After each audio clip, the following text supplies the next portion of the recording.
जय विजय एवरीवन। शुभं करोति कल्याणं आरोग्यं धनसंपदा शत्रुबुद्धिविनाशाय दीपं ज्योति नमोस्तुते। दीपं ज्योति नमोस्तुते। दीपं ज्योति नमोस्तुते। इस श्लोक का अर्थ है, जो शुभ करता है, कल्याण करता है, आरोग्य रखता है, धन संपदा करता है और शत्रु बुद्धि का विनाश करता है, ऐसे दीप यानी दीपक की रोशनी को मैं नमन करता हूँ। नमस्ते मेरे प्यारे बच्चों, जय विजय। आज मैं आपको चैप्टर नंबर 11 पाठ 11 नभ के पिंड चैप्टर के नए शब्द, श्रुतलेख और उसकी एक्सरसाइज करवाऊंगी। ठीक है बच्चों, आप ध्यान दीजिए। नए शब्द: नजर देखना, मालिक स्वामी, मध्य बीच, सौरमंडल ग्रहों उपग्रहों का समूह सौरमंडल कहलाता है। सदस्य सभा या संस्था से संबंध रखने वाले व्यक्ति। भिन्न अलग। गुना गुणन करना, गुणन करना मतलब किसी भी चीज को मल्टीप्लाई करना। रहस्य भेद। पिंड ठोस गोले को कहते हैं। प्रकाशहीन रोशनी के बिना, कोई भी चीज अगर रोशनी के बिना है वो प्रकाशहीन कहलाती है। ग्रहण प्राप्त करना और पाकर। अब देखिए बच्चों, श्रुतलेख में आपको हर श्रुतलेख के शब्दों को अच्छे से पढ़ना और लिखना होता है। तो आप इसे पहले पढ़ेंगे मेरे साथ। खुली, घुमाओ, घुमाओ। मालिक, मालिक। सितारे, सितारे। ग्रहण, मध्य, सौरमंडल, सौरमंडल। गुना 13 लाख। रहस्य भिन्न। पिंड प्रकाशहीन। कविता की बात। बच्चों, कविता की बात में 2 प्रश्न होते हैं। मतलब पहला प्रश्न में 2 क्वेश्चन होते हैं, मौखिक और लिखित। मौखिक प्रश्न उत्तर हमें स्वयं आना चाहिए। एक शब्द में उत्तर दीजिए टाइप के। ऊपर की ओर नजर घुमाने पर तुम्हें क्या दिखाई देता है? आकाश। ऊपर की ओर नजर घुमाने से हमें आकाश दिखाई देता है। आसमान में मिलजुल कर कौन रहते हैं? आसमान में मिलजुल कर सूरज, चांद, सितारे रहते हैं। रात के मालिक कौन हैं? रात के मालिक हैं चांद और सितारे। सौरमंडल के बीच में कौन रहता है? सौरमंडल के बीच में सबसे बड़ा सदस्य, और उसका नाम क्या है? सूरज। आसमान का रंग कैसा है? आसमान का रंग नीला है। लिखित प्रश्नोत्तर। लिखित प्रश्नोत्तर आप अपनी अपनी एफएनबी में लिखेंगे। इसके साथ साथ एफएनबी में आप इस बार नए शब्द लिखेंगे। तो सबसे पहले आप पाठ 11 नभ के पिंड और एफएनबी में डेट जरूर डालें। इसके बाद नए शब्द लिखें ये सब, और फिर आप लिखेंगे लिखित प्रश्नोत्तर। लिखित प्रश्नोत्तर का उत्तर आपको स्टडी नोट में भी मिलेगा। लेकिन अगर आप यह वीडियो देख रहे हैं तो आप वीडियो में जो मैं उत्तर बोल रही हूँ वैसा वैसा आप लिखिए, तो इससे आपका डिक्टेशन होगा। ठीक है बच्चों, तो लिखिए। आसमान में कौन रोशनी लुटाता है? प्रश्न 1, आसमान में कौन रोशनी लुटाता है? उत्तर, आसमान में सूरज रोशनी लुटाता है। ख, आसमान पर हम क्या क्या देखते हैं? उत्तर, आसमान पर हम सूरज, चांद, सितारे देखते हैं। ग, सौरमंडल का सबसे बड़ा सदस्य कौन है? सौरमंडल का सबसे बड़ा सदस्य सूरज है। घ, पृथ्वी से सूरज कितना बड़ा है? पृथ्वी से सूरज 13 लाख गुना बड़ा है। कितना बड़ा है? 13 लाख गुना। अन्य, ग्रहों और तारों में क्या अंतर है? ग्रह सूरज की रोशनी से चमकते हैं, जबकि तारों की अपनी रोशनी होती है। ये सत्य है बच्चों, तारों की अपनी रोशनी होती है। वो जरूर सूर्य से कुछ रोशनी लेते होंगे, लेकिन तारे खुद की रोशनी से चमकते हैं और ग्रह सूर्य की रोशनी से रोशनी ग्रहण करते हैं। अगले पेज में आ जाइए।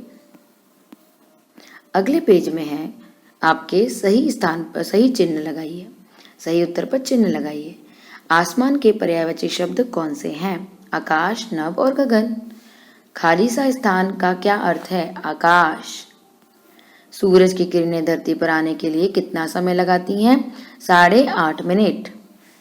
कविता की पंक्तियां पढ़कर, थर्ड क्वेश्चन, कविता की पंक्तियां पढ़कर प्रश्नों के उत्तर दीजिए। दूरी के कारण यह नीला, नभ आकाश इसी को कहते, सूरज चंदा और सितारे मिलजुल कर सब इसमें रहते। दिन का मालिक सूरज होता, रातों के हैं चांद सितारे, खूब रोशनी लुटा लुटा कर दुनिया में कहलाते प्यारे। प्रश्न 1, आकाश नीला क्यों दिखाई देता है? दूरी के कारण आकाश नीला दिखाई देता है। दिन का मालिक कौन है? दिन का मालिक सूरज है। आकाश में कौन मिलजुल कर रहता है? सूरज, चांद और सितारे आकाश में मिलजुल कर रहते हैं। रात और दुनिया का एक एक पर्यायवाची शब्द बताइए। रात का है रात्रि और निशा, हमें एक एक बताना है। दुनिया, संसार, जगत। Next question. अब नेक्स्ट क्वेश्चन आता है भाषा की बात में। भाषा की बात मतलब व्याकरण से रिलेटेड। बच्चों, प्रश्न 1 में आपको संबंध बोधक के बारे में बताया गया है, जिसके बारे में हम पढ़ चुके हैं। जो शब्द संज्ञा तथा सर्वनाम का संबंध वाक्य में आए अन्य शब्दों के साथ बताते हैं, उन्हें संबंध बोधक कहते हैं। जैसे राम पेड़ के ऊपर चढ़ गया, इस वाक्य में के ऊपर संबंध बोधक है, क्योंकि के ऊपर दो के बीच में संबंध बना रहा है। तो वो दो कौन है? पहला है संज्ञा और दूसरा है सर्वनाम। नीचे संज्ञा के बीच में किसी वाक्य का संबंध बता रहा है, तो संज्ञा और वाक्य का संबंध के ऊपर है। अब नीचे दिए वाक्यों में संबंध बोधक पर गोला लगाइए। तो बच्चों बहुत आसान है। मेज के नीचे खिलौना है, तो यहाँ पर के नीचे पर गोला लगाइए। मेरे घर के सामने मैदान है, तो यहाँ पर संबंध क्या बता रहा है? के सामने। विद्यालय के पास बहुत से पेड़ हैं, तो यहाँ क्या बता रहा है? के पास। अक्षत पिताजी के साथ घूमने जा रहा है, तो यहाँ पर आएगा के साथ। निधि रिया के बाद आई, तो यहाँ आएगा के बाद। अब आइए दूसरे पे। नीचे दिए शब्दों का वर्ण विच्छेद कीजिए। रोशनी, र हलंत प्लस ओ, श हलंत प्लस अ, न हलंत प्लस ई, रोशनी। बच्चों, कभी भी हम वर्ण विच्छेद करेंगे तो आप एक ध्यान रखिए कि हर व्यंजन में एक स्वर होता है, तो उस स्वर को अलग करना है। अगर कोई व्यंजन में मात्रा लगी है तो वहाँ एक स्वर ऑलरेडी है मात्रा वाला, जैसे कि र हलंत के साथ ओ की मात्रा लगी है तो हमने ओ लिखा। श हलंत के साथ कुछ मात्रा नहीं है तो हमने अ लिखा। न हलंत के साथ ई की मात्रा है तो हाँ बड़ी ई लिखा। बड़ी ई की मात्रा मतलब बड़ी ई की मात्रा के साथ ई ही लगेगा, बड़ा ई। रह से र हलंत प्लस अ, ह हलंत प्लस अ, स हलंत प्लस य हलंत प्लस अ। स आधा है इसलिए स हलंत, अ नहीं आएगा। धरती, ध हलंत प्लस अ प्लस र हलंत प्लस अ प्लस त हलंत प्लस ई, बड़ी ई। मिनट, म हलंत प्लस ई, यहाँ छोटी ई है, प्लस न हलंत प्लस अ, ट हलंत प्लस अ। लाख, ल हलंत प्लस आ, ख हलंत प्लस अ। सूरज, स हलंत प्लस उ, बड़ा ऊ, प्लस र हलंत प्लस अ प्लस ज हलंत प्लस अ। नीचे दिए शब्दों में के सही सुलोम शब्द लगाइए। जैसे कि मालिक का नौकर, इसका उल्टा क्या है? नौकर। एंटोनिम्स है। दूर का पास, आकाश का धरती, रोशनी का अंधेरा, भरा का खाली। इस तरह से ये भी हो चुका है। अब आइए अगले प्रश्न में। अगला प्रश्न है, नीचे दिए शब्दों को का वाक्यों में प्रयोग कीजिए। यह बहुत आसान है, आपको इन शब्दों को वाक्य में प्रयोग करना है, क्योंकि आपने यह कविता पढ़ ली है तो आपको इनका वाक्य प्रयोग भी आता है। जैसे ग्रह, ग्रह में आएगा सौरमंडल में के सूरज के ग्रह सूरज से रोशनी पाते हैं, या सौरमंडल के ग्रह सूरज के चक्कर काटते हैं। मालिक, इस घर का मालिक कहीं गया हुआ है, या इस सौरमंडल का मालिक सूर्य है। रोशनी, रात में चांद की रोशनी सुहावनी लगती है, या सूर्य की रोशनी में यह दुनिया चमकती है। सदस्य, सुनैना के परिवार में 5 सदस्य हैं, या इस सौरमंडल के सदस्य ग्रह, उपग्रह, सूर्य, चांद, सितारे हैं। धरती, धरती पर चारों ओर हरियाली है। नेक्स्ट, शुद्ध वर्तनी पर सही चिन्ह लगाइए। तो शुद्ध वर्तनी बहुत आसान है, सदस्य करेक्ट है, ग्रहण, रोशनी, पृथ्वी, दुनिया। इस तरह से यह पूरा होता है।